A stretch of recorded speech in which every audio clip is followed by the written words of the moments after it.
So you want to increase your speed and your dexterity. Here's an exercise to help you do just that.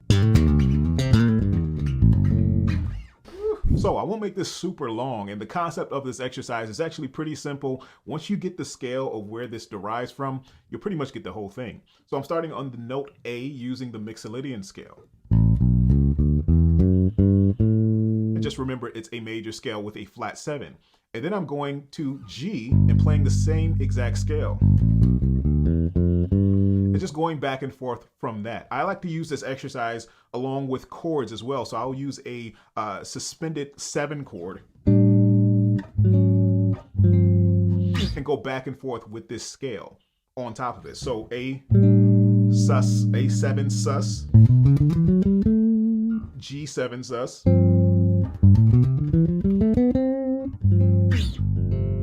and it's just a nice progression to go back and forth with just those 2 notes. So I created an exercise with that using the Mixolydian scale. So let's go note by note. So we have the Mixolydian scale, we're walking it up.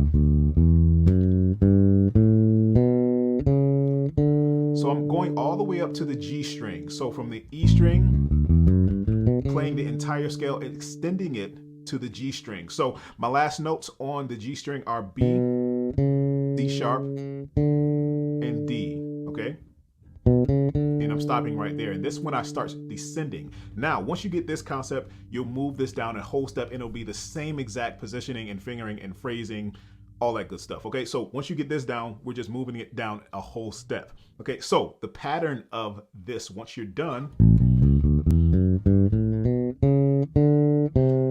I'm adding a note in there that's not inside the scale technically, and I'm circling that around to the 3rd note or to the 10th note of the scale. So we have A Mixolydian, 1, 2, 3, 4, 5, 6, 7, 8, 9, 10. So that 10th note that belongs there inside of the scale, I'm circling that. So I have the D, that's a half step away from that, and then the C, that's a half step away in the other direction, and then I'm landing right on that C sharp, where that note actually lies in the scale. Okay, so after that, I'm walking it down the correct way. Well, not actually the correct way. I'm walking it down. It's a weird chromatic movement that I'm doing, mainly because I'm trying to fit it inside of a 6/8 time signature. So you'll get what I'm saying in a minute. So I'm walking it down using the B. After that, I'm playing the A. Now this is where the chromatic movement comes in. So 3 notes after that, the chromatic note on the D string. So starting from A, chromatic down. So A flat, G, G flat. And I'm going to do the same formation on the next string above on the A string, starting on the E. E flat, D, D flat. Okay? So all together.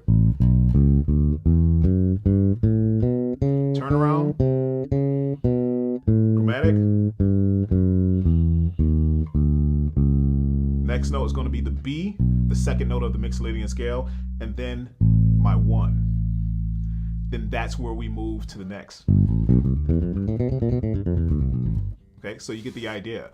So I'm going back and forth between those 2, and that's really the whole entire thing. I told you I didn't want to make this too long, so I'll do this a little bit slower so you guys can catch it.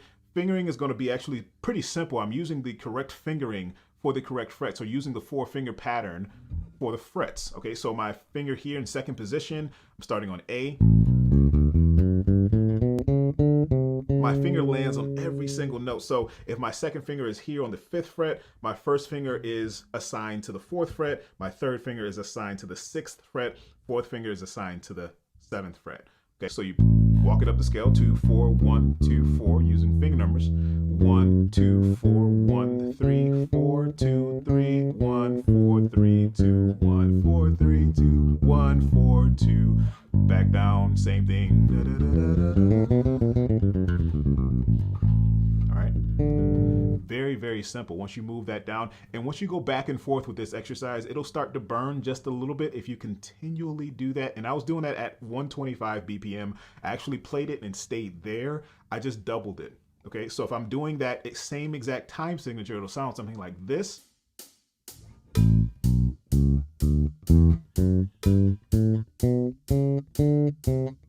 Okay, and then I'm doubling that the same exact way, but I'm just doubling the rhythm. Okay, 2, 3, 4, 5, 6, 2, 3, 4. So double.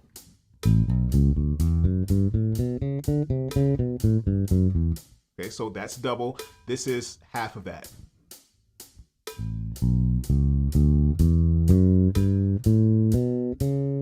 Double. Double that. I don't know if I can do that. Hold on. 3, 4, 5. I'm rushing. 2, 3, 4, 5.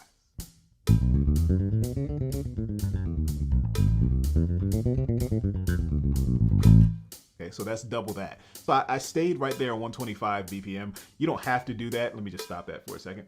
You don't have to do that, but this is the method that I use just to kind of get through it a little bit quicker. But if you want to incrementally go up, is that a word? Yeah, it's a word. Go up in increments as far as 125, 130, 140, or even slower than that. And you can do that as well. That's perfectly fine. So whichever way you choose to practice this exercise, whatever level you're on, whatever speed you feel comfortable at, you can do that by all means. So just making sure you're getting the notes out, making sure they're nice, clean, clear, and precise. And we have tons more lessons like this in the Bass Nation Academy. So if you haven't visited that, I strongly suggest that you go check that out, go check that out. I'm getting tongue-tied here. Go check it out. I'll put the link in the description. Also, if you hadn't hit that red subscribe button, please hit the red subscribe button.